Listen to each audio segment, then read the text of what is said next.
السلام علیکم۔ آج ہم آپ کو جو کہانی سنانے جا رہے ہیں اس کا نام ہے نصیب کی نیکی۔ کہانی سننے سے پہلے ہمارے چینل سیال سٹوریز کو سبسکرائب کرنا نہ بھولیں اور ساتھ لگی گھنٹی کو ضرور پریس کریں تاکہ ہماری آنے والی نوٹیفیکیشن آپ کو وقت پر مل سکے۔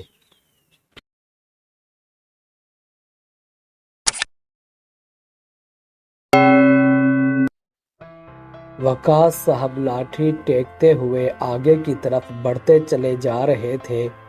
اچانک ہی انہیں لگا کہ سودا لینے کے لیے جو پیسے ان کے ہاتھ میں تھے وہ کہیں گر گئے ہیں۔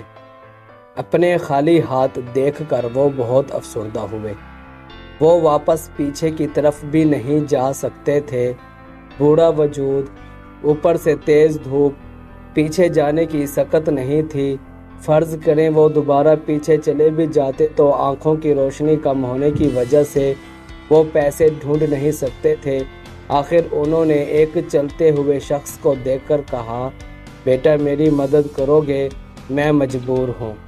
وہ شخص تھوڑی دیر کے لیے رکا اور پھر غور سے انہیں دیکھا اور بغیر جواب دیے ہی چلا گیا۔ وقاص صاحب دیکھتے رہ گئے۔ وہ پریشان تھے کہ اب وہ کریں تو کیا کریں۔ ان کے پاس تو صرف یہی پیسے ہی تھے۔ ان کو دھڑکا تھا کہ کہیں کوئی پیسے نہ اٹھا کر لے جائے۔ اگر پیسے نہیں ملتے تو بچے بھوکے رہ جائیں گے۔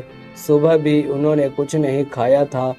اشرف صاحب جو ان کے ہمسائے تھے انہوں نے کچھ پیسے دے دیے تھے جس سے انہیں امید ہو چلی تھی کہ آج کھانا پک جائے گا۔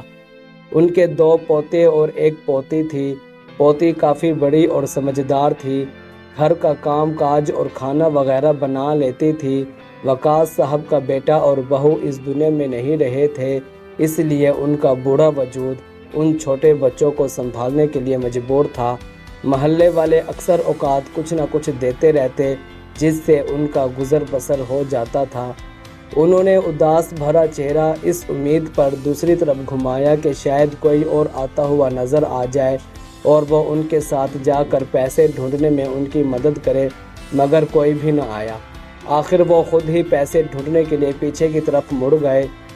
احسان 10 سال کی عمر کا ایک خوبصورت بچہ تھا۔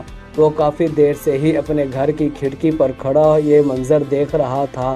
اسے بابا جی پر ترس آ گیا۔ وہ بابا جی کی طرف بڑھا اور پوچھا، بابا جی کیا معاملہ ہے؟ بیٹا وہ میں اپنے پیسے پیچھے کہیں گرا آیا ہوں، آنکھوں کی روشنی کم ہے، ٹھیک طرح نظر نہیں آتا، تم میرے ساتھ چلو اور پیسے ڈھونڈنے میں میری مدد کرو، ہو سکتا ہے پیسے مل جائیں۔ بابا جی نے روتے ہوئے جواب دیا، آئیں بابا جی۔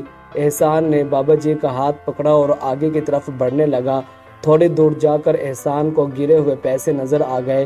اس نے پیسے اٹھائے اور بابا جی کو پکڑا دیے۔ بابا جی نے احسان کو دیکھا اور شکریہ ادا کرتے ہوئے سوچنے لگے، نیکی بھی نصیب والوں کو ہی ملتی ہے۔ چھوٹا سا بچہ اس بڑے شخص سے سبقت لے چکا تھا۔